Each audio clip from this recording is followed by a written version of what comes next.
I'm 18 years old and I live alone in Bangkok, Thailand. And in this video, I kind of want to share with you my experiences living here and the positives and negatives, and some of the positives and negatives of what it's like to live here alone at such a young age. So I'll start with the negatives. So definitely a major negative is being lonely and the loneliness that I experience here.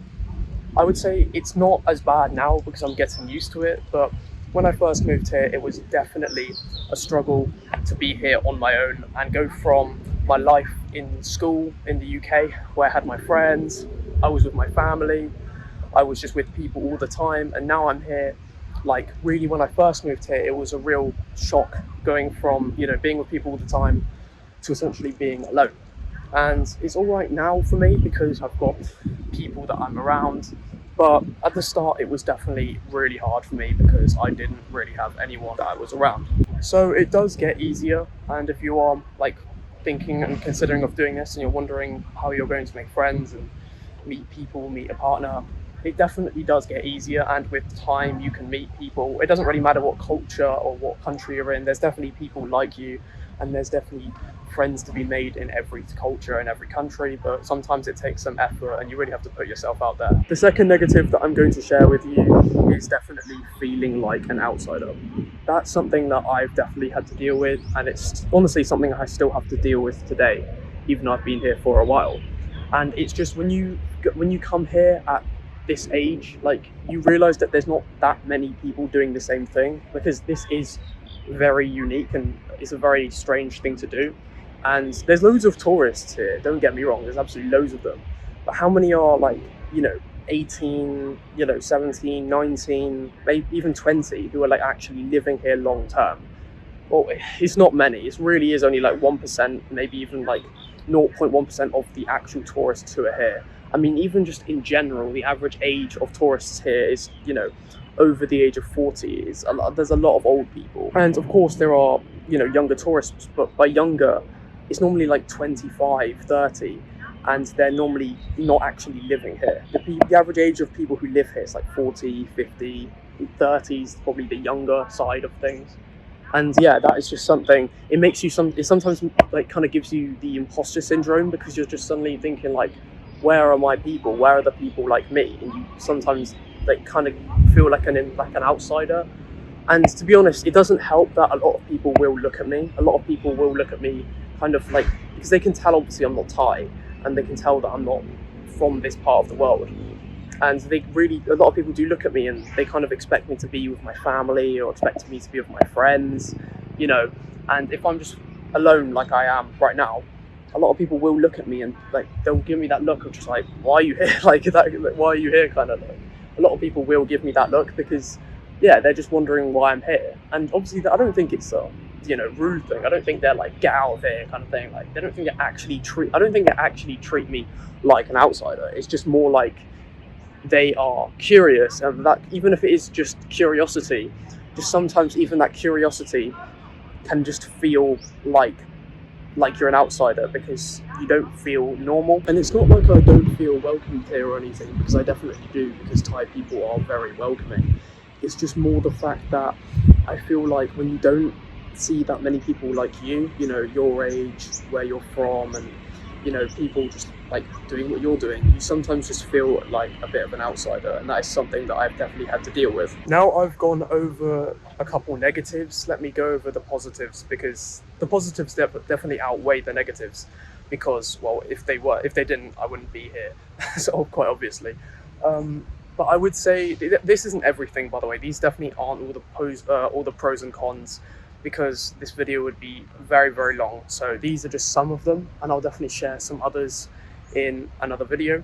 But the first real positive that I can think of is that this place makes me feel free. You see, the thing is with Thailand is you feel very free here. There's not really that many like dumb regulations, in the sense that you really can, like, you can't obviously just do what you want. It's not GTA. You can't just like, it's not a computer game. You can't just do what you want. There's obviously laws, and yeah, obviously that's the reason why this place is so safe as well, because there are laws, and the laws are strict, but I feel like it's more the laws that need to be strict are strict, and the laws that don't need to be strict aren't strict. But by free, outside of the laws and stuff, because that's definitely more of a minor thing I'm talking about. What I more mean by free is, I feel like once you go really far away, you start to realize like you can go anywhere. A flight is a flight. It doesn't really matter if it's 10 hours or 15 hours. And once you get on the flight and once you do this kind of stuff, you realize a lot of it is relatively similar. So it doesn't really matter if like you book an Airbnb in one country or another country. It's not that it's all the same. It's just more the fact that the process is all the same. And it's not actually as hard as you think. And once you do it once, or once you do it once on your own, and you go to a place quite far away, like this place is, I think it's like 12 or 13 hours away from the UK. Once you do it once, you kind of realize that you can do it as many times as you want. You can go anywhere, and it's pretty much all the same thing. And you stop being scared. It's like getting on a flight, or I don't know, maybe swimming for the first time. Is you think it's really scary until you do it, and then you realize it's actually not that bad. And I think that really it gives you a freedom, and it kind of releases you from the mental chains that you were in, believing that, it's so hard and I can't do that. It's basically just stopping the limiting belief in your mind that it's actually hard. And don't get me wrong, there's definitely hard things about it. There's loads of things which are like hard, but you realize that you can do it and it's actually doable, and that really makes you free. It pretty much puts you in Minecraft creative mode, because you realize, as long as you've got the money, as long as you're not tied down to anything specific, like, I don't know, a job contract or anything, you realize you can just be anywhere, and you don't really need to worry about going to a certain place and being scared of the process of getting there, because you've already done it. You're just not that scared anymore. And that's one thing that is definitely I've gone through, and it feels like it's really freed me, because I've done this now. It's been a big thing, and now I feel like for the rest of my life I can really go anywhere, and it won't even really scare me that much, because I know I've already done it. That's the main thing. It's really given me freedom in that sense. As I've gone around life, I have heard a lot of people give excuses for not doing stuff like this. And don't get me wrong, a lot of those excuses are valid. A lot of people say, hey, I can't live abroad, or I can't travel because, I don't know, I've got kids or I've got a job, and stuff like that is valid. But a lot of people, they'll be kids, they'll have no job, or they'll have a job that they don't really care about, that they don't really have a contract to, that it's like a dead-end job, they don't really care. They have the money to do it, or their parents will help them out maybe, they're fully able to save up. I didn't have to save up because I work here, but I did also save money to make it easier for myself. And you can do it. You don't need to work remotely like I do. You can really just save money from a job in the UK. UK or the US, the minimum wage over there is pretty good. You can save money.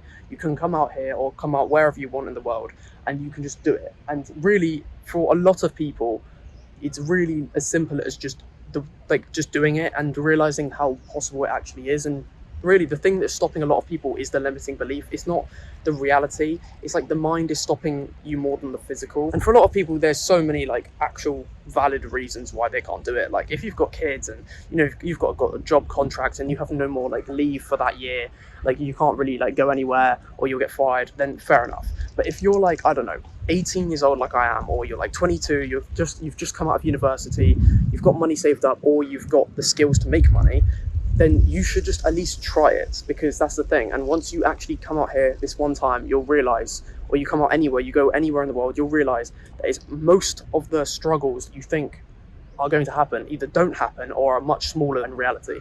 So really, coming up here and doing this, it's really given me freedom in obviously the physical, in the sense that I'm now able to be wherever I want, like I am here, but also it's given me the mental freedom of releasing limiting beliefs in my mind that were basically bullshit. And the last positive that I'm going to share with you in this video is that coming out here on my own at 18 has really taught me a lot about the world from a young age. And it's taught me stuff that it may take a lot of other people a lot longer to do, because a lot of people, if the thing is, when you just go on holidays, or you just go away to places near you, if you're in the UK, you go to Spain, or if you're in the US, you go to I don't know, another part of the US. You go away from home, you learn things, but you really learn a stupid amount about the world when you go and live somewhere else, because then you really integrate with the culture, and you don't become a local, but you kind of pick up a lot of stuff that you've actually got to live here to even pick up, if that makes any sense.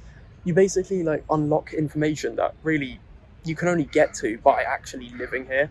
It's one of those things that it's like you can read about it online, but unless you actually go there and truly, you know, integrate with the culture and actually see it for yourself, it's only ever going to be theory, and you're never really going to truly understand what life is like. I've also just developed a lot as a person, in the sense that if I just stayed home, I really wouldn't be even like half the guy I am now in terms of like my life experience. And I've traveled to a lot of places for my age, but I feel like living here and truly leaving like the UK and doing more than just a holiday and actually being an expat, or actually living out here, it's really made me like develop in a way that just wouldn't have been possible if I'd stayed home. So, for example, like you're never really aware of how lucky you are in the UK until, or the US, or any Western, safe, rich, like first world country. You never really realize what you have until you actually don't have it. And the thing is, I do pretty much live a first world lifestyle out here, but it's more the fact that I get to see like how other people live and see how locals live in other places.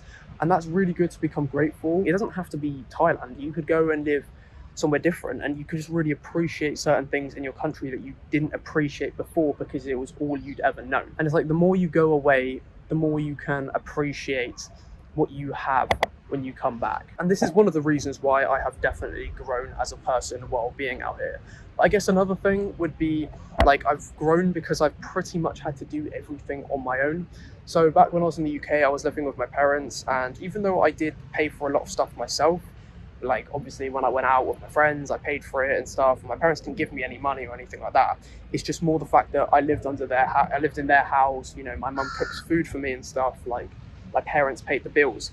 And out here, I pay my own bills, I cook my own food, I do pretty much everything myself, and it's really caused me to grow up and mature a hell of a lot faster than if I had just stayed home. I feel like I've aged 10 times faster, but obviously not in a looks way, hopefully not, but in a in terms of a like mental, I feel like I've matured a lot more because of doing this. And I feel like it's kind of got rid of that childish mindset of like just taking everything for granted, and it's basically forced me to grow up and essentially be a man, like be a fully functioning member of society. It's caused me to actually do that. And even though I've been working for years, I've been working half my life essentially, not half my life, I wasn't working at 9, but like I've been working for a while. I just like I was still a child, and I feel like coming out here has really made me an adult. I was always scared of like being the guy who was like older and still acting like a child. That was something that I was always scared as. I really didn't want to be like that guy, because I'd met some people who were like 30 and still acted like kids and stuff, and they lived at home with their parents. I mean, there's obviously nothing wrong with living at home with your parents when you're older. That's completely fair enough. That's like, there's no judging going on. It's just more like acting like a child when you're 30. That's something that I really, really was scared of becoming. And I feel like by doing this, I've basically stopped myself from actually doing that. And it's basically like, I basically made sure that that isn't happening. So by coming out here, I've basically solidified that I'm not going to be that guy, because I'm already not that guy, and I'm 18. So yeah, those are some pros and cons, I guess you could say, of living here alone at 18. If you enjoyed this video, then you can drop a like, and if you have any questions, then you can leave them in the comments below.